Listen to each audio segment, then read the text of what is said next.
Shalom seluruh keluarga kerajaan Allah. The kingdom of God is the kingdom of love. Dan baptisan kuasa yang janjikan Tuhan adalah the baptism of love. Karena itu tema kita adalah forgiving offenses. Yaitu mengampuni, yaitu ketersinggungan.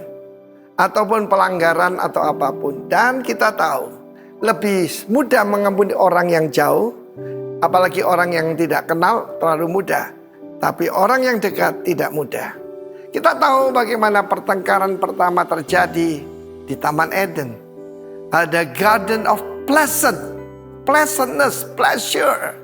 Dan mendadak saudara menjadi baku hantam. Dan saat itu the blaming game dimulai dari nenek moyang kita Adam. Apakah engkau makan buah yang kularang kau memakannya? Tuhan bertanya, dari mana kamu tahu kalau kamu telanjang? Perempuan itu yang kau berikan padaku. Dia salahkan dua orang. Istrinya yang belum dia kasih nama. Waktu itu namanya cuma Isya, perempuan. Belum diberi nama Hava, yang artinya life giver. Dan dia salahkan Tuhan yang memberi. Dia ini excess baggage buat aku. Dialah yang memberikan lalu ku makan. Lalu yang kedua yang kasihan adalah ular. Dia yang menipu aku. Tapi ular satu-satunya yang gentleman yang tidak nyalakan siapapun. Dan apa yang terjadi adalah saudaraku dari blaming game Kejadian pasal 4. Karena itu saya tahu bahwa son of Adam tidak ada yang baik. Kain dan Habel. Dan kita tahu bagaimana Kain itu marah kepada adiknya karena persembahannya diterima. Persembahannya tidak. Karena persembahannya tanpa darah. Without blood, there's no remission of sin. Tanpa darah tidak ada pengampunan atau pengurangan dosa. Tidak ada. Tetapi dia begitu angkuh dan dia tidak mau tanya. Dia memberikan hasil dari bumi. Padahal bumi sudah terkutuk.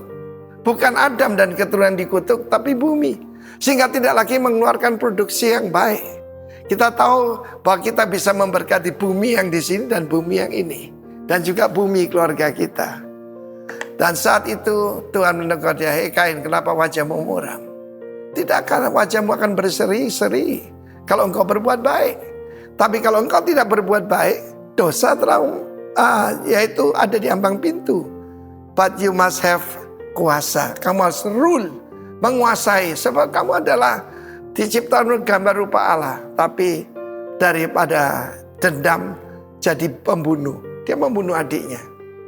Bagaimana dengan Habel? Habel juga tidak lebih baik, saudara.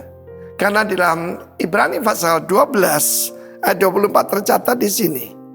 Dan kepada Yesus, pengantara perjanjian baru, dan kepada darah pemercikan yang berbicara lebih kuat, bahkan lebih baik, better daripada Habel.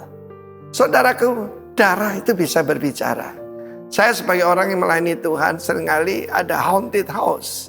Salah satunya ada di rumah di Surabaya. Itu dulu tempatnya Kempetai, saudara. Dan itu terjadi kekejaman di sana.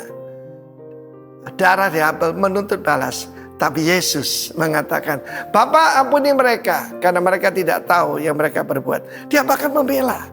Dia berdoa buat pemberontak-pemberontak. Yesaya 53 ayat 22. Saudara yang kasih Tuhan.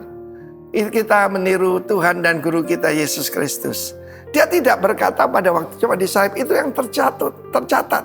Tetapi sejak dianiaya dan mulai dia dibully sejak dia kecil.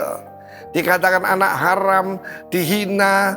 Dia selalu mengucapkan itu Bapa. Dia tahu dia berasal dari Bapa dan akan kembali pada Bapa.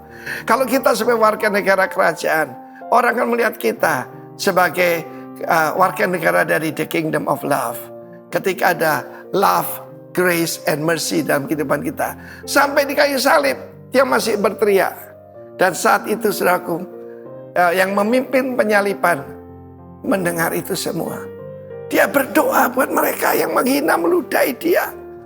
Dan kemudian dia meletakkan topi ataupun helmet daripada JSP komandan. Dan dia berkata, sesungguhnya dia ini anak Allah. Kiranya ketika orang melihat kita mengampuni orang yang menghina kita, orang tahu. We are truly the sons of God. God bless you. Amen.